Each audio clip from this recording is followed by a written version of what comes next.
Hello my dear students of standard 8, welcome to all in today's online class. My dear students, as you all know it very well that we are learning the chapter 12. The name of the chapter is friction. So dear students, in my previous video I have explained about friction कि friction क्या होता है. Friction के बारे में हम लोग discuss previous video में कर चुके हैं. Just we have described about that friction is just kind of force. Okay, friction is just kind of force. So now we are going to describe in today's video about factors affecting friction. What are the main factors which affect the friction? यानी friction को affect करने वाले, प्रभावित करने वाले कौन कौन से वो कारक हैं.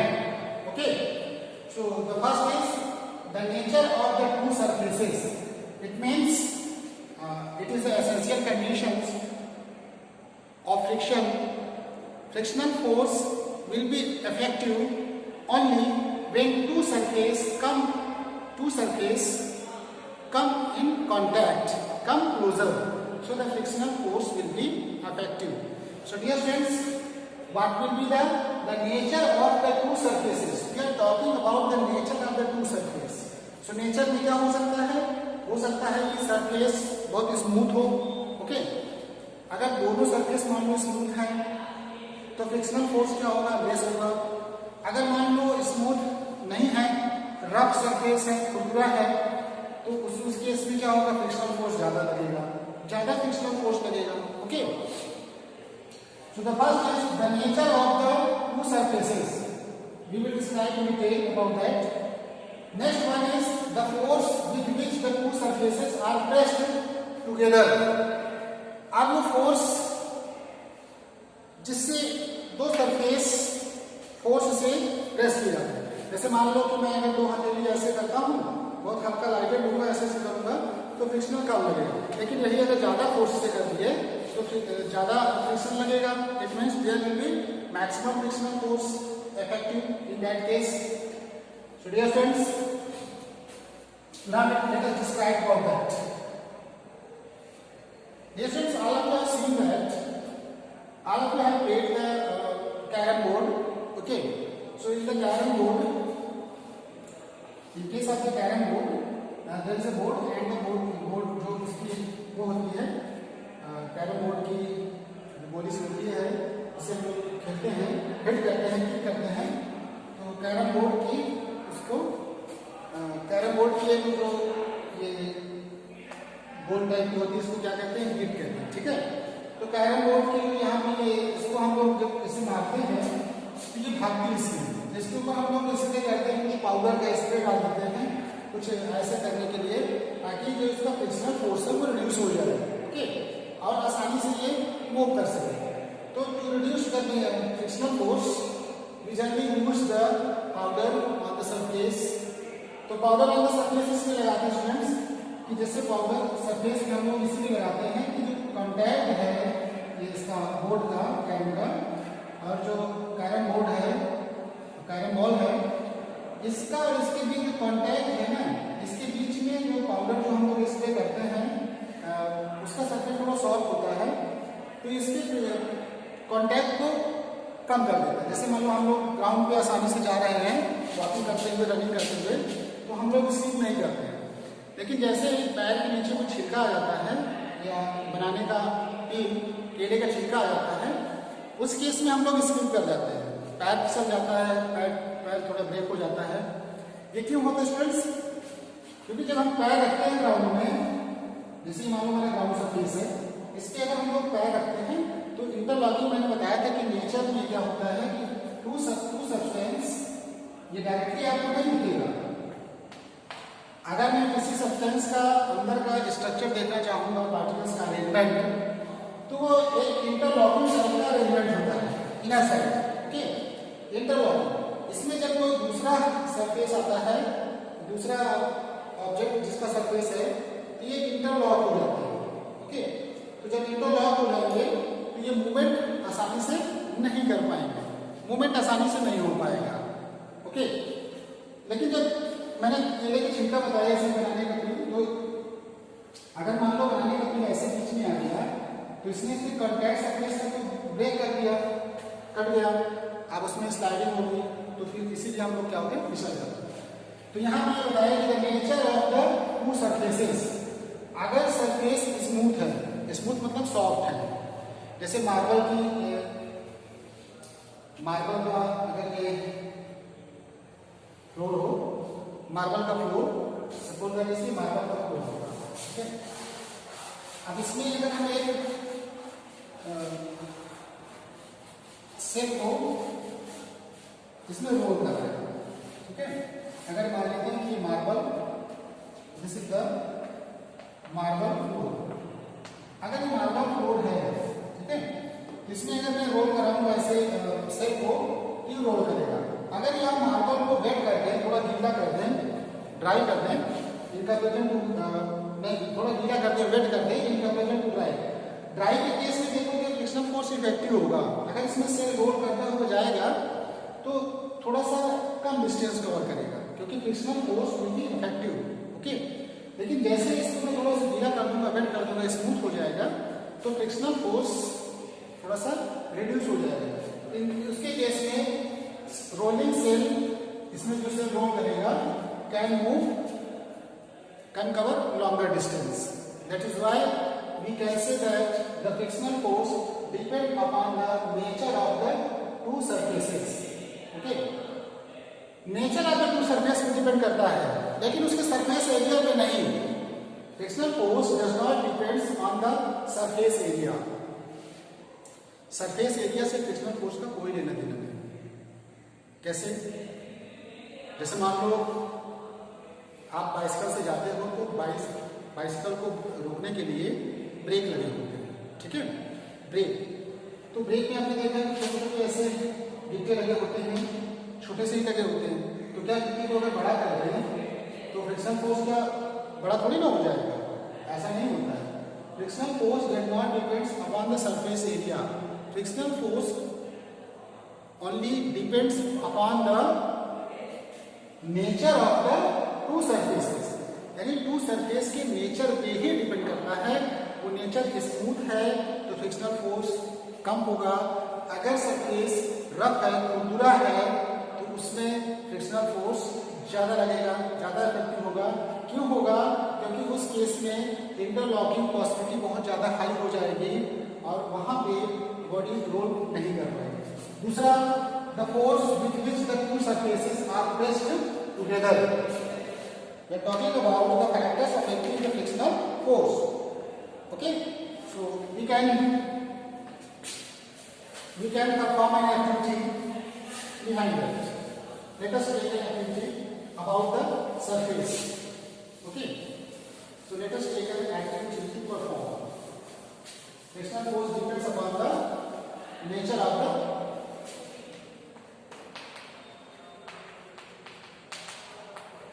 frictional force depends upon the nature of the surface. Surface का नेचर कैसा है? जैसे मान लो स्टूडेंट्स, ये अगर ये टेबल है, ओके, इसमें अगर मैं टेबल में एक ये लकड़ी का एक टूल है, ये ऐसे टेबल पे रखा हुआ है, ओके, सरफेस से कंपेयर, इसको मैंने रस्सी से बांध करके, टाई करके, और इसको खींच रहा हूँ, स्क्रू कर रहा हूँ with the help of the hook of किसका हुक ऑफ, मान लो कि ये हुक है, हुक ऑफ ये आपका spring balance, spring balance students, spring balance की स्प्रिंग लगी होती है, ये स्प्रिंग बैलेंस है, इसकी स्प्रिंग लगी हुई है, यहाँ पे स्केल होती है स्टूडेंट्स, ये स्केल होती है, ओके, स्केल में यहाँ पे रीडिंग होती है, यस यस, यहाँ पे रीडिंग लिखा होगा 1 2 3 न्यूटन फोर्स। क्वेश्चन अगर मानते हैं यहाँ पे 5 10, ठीक है, 15 20 25, आज से मान लो इसकी न्यूटन में दिया फोर्स, ये टेबल है, इसमें कोई रखा हुआ है पत्थर, मान लेते हैं कि block of brick of the brick है, मान लो ये ब्रिक है, ईटा है, यहाँ पे रखा हुआ है, this is the brick, okay. So there is a brick lying on the floor. मान लो कि फ्लोर पे है, okay, this is the floor, ये मान लो आप फ्लोर टेबल के ऊपर रखो, this is the floor, ground floor, and brick is lying on the floor, and we are trying to pull this brick from left to right side by tying this with the help of string to a spring balance. Spring balance के hook से मैंने इसको connect कर दिया। जब इसको खींचेंगे students तो यहाँ पे ये इसकी स्प्रिंग की वजह से यहाँ पे एक रीडिंग आ रही है, बताया कि कितना फोर्स आप लगा रहे हो, कितने फोर्स से खींच रहे हो। जैसे मान लो यहाँ पे खींच रहे हो 15 न्यूटन की फोर्स, ठीक है, तो आप जब इसको खींच लिए तो रीडिंग बता देगी कितने न्यूटन से आपने खींचा।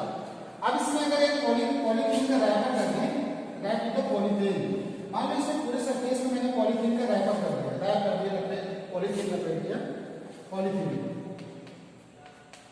पॉलीथीन रैप करने के बाद सेम प्रोसीजर अपनाएंगे, स्प्रिंग बैलेंस इसको खींचेंगे तो फिर आप देखोगे कि रीडिंग में डिफरेंस आएगा, यानी जो रीडिंग ज्यादा आएगी 15 न्यूटन का फोर्स लगाना पड़ा, इसके केस में 5 न्यूटन का ही फोर्स लगाना पड़ा। तो जब हमने यहाँ पे रैप किया इसका मतलब हुआ कि स्मूथनेस, इसके जो सरफेस इसका सरफेस है इसको मैंने क्या कर दिया, स्मूथ कर दिया, ठीक है, स्मूथ चिकना कर दिया। स्मूथ करने से क्या हुआ कि फ्रिक्शन फोर्स रिड्यूस हो गया, इसकी वजह से यहाँ रीडिंग पे जो इफेक्ट आएगा बहुत कम आएगा। इसका मतलब है बहुत कम फोर्स लगाना पड़ेगा इसको खींचने के लिए, ओके। अब मान लो इसको मैंने जूट के पेपर से इसको मैंने रैप किया, जूट के कपड़े से इसको मैंने यहाँ पे रैप कर दिया जूट से, फिर उसके बाद फिर मैंने इसको खींचा, वैसे सेम प्रोसीजर अपनाया। उसके केस में मैंने रीडिंग देखा कि फर्स्ट रीडिंग सेकंड रीडिंग से हाई रीडिंग है, मान लो 25 न्यूटन फोर्स लगाना पड़ा इसको खींचने के लिए। तो इस केस में यहाँ पर हम लोग देख पा रहे हैं कि जूट का जो सरफेस है ग्राउंड के सरफेस से काफी रफ और यहाँ पे मैक्सिमम इंटरलॉकिंग हो रही है। इस केस में यहाँ पे हम लोग देख पा रहे हैं कि फ्रिक्शनल फोर्स बहुत ज्यादा इफेक्टिव है in comparison to jute, okay. तो इस तरह स्टूडेंट्स देख पा रहे हैं। और इस तरह हम लोग पहला फैक्टर समझ गए कि पहला फैक्टर आपका यही है कि frictional force directly depends upon the surface of the object to contact surface कैसा है इस पर डिपेंड करता है। Next one is video, that is next part कि कितना फोर्स लगाते हैं हम लोग, dependence of frictions on the force between the two surfaces are placed together. अब मान लो कि जैसे ह्यूज बॉक्स रखा हुआ है सरफेस पे, एक भारी एक लाइटर साइज वही है, ठीक है।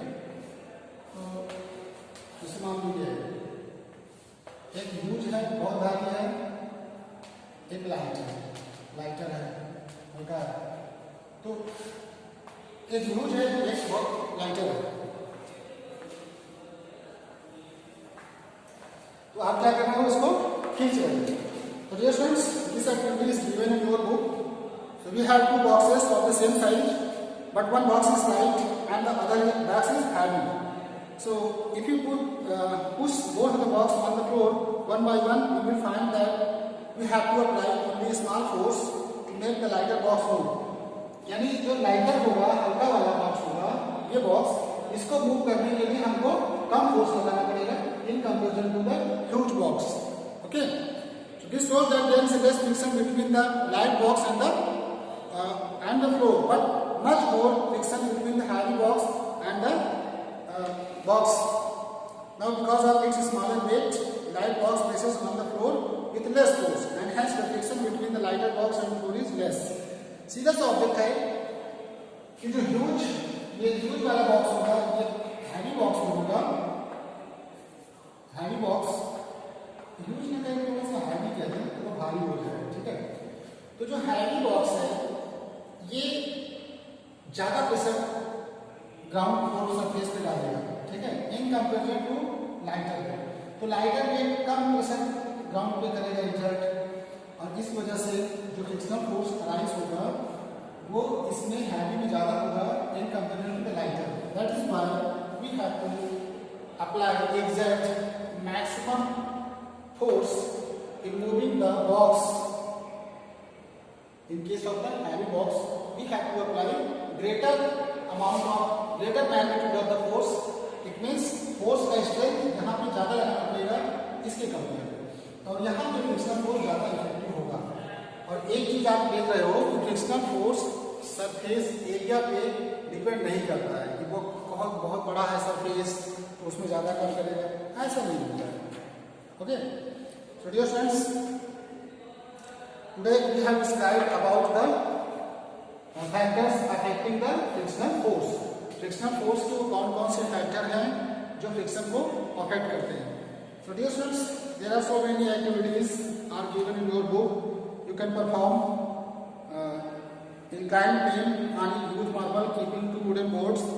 Activity 2 given on the page number 216. You can do this activity. Activity number 2 given in the page number 216. So you can do this activity. Yes, friends, we will describe in next video about the kinds of the friction, just like a static friction, sliding friction, and rolling friction. So these types of the discussions will be performed in the next video. We will be describing about the kinds of the friction, okay, and some applications. Friction injected by the air, fluid, and different states of the matter. So dear students, I hope all of you have understood today's discussions of the video. Thank you students for watching today's video. A lot of thanks for watching today's video. Thank you.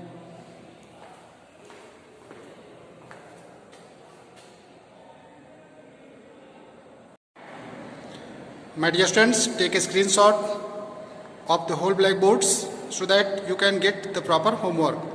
So dear students, you have to take a sharp screenshot of entire blackboard so that you can get the proper homework. There are 4 questions. We have described a lot of contents in today's video. So these given questions are related to the discussion of today's video. So dear students, don't forget to do the work in time. So thank you students for taking a screenshot.